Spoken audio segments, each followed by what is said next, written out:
চাঁদপুরের কচুয়া থেকে আন্তর্জাতিক শিক্ষার রাজনীতির মঞ্চে।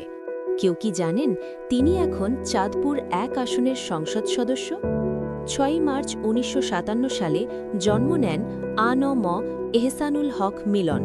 শিক্ষাজীবন শুরু শের-ই-বাংলানগর সরকারি বালক উচ্চ বিদ্যালয় থেকে, শেষ করেন ঢাকা বিশ্ববিদ্যালয়ের রসায়নে স্নাতক ডিগ্রি দিয়ে।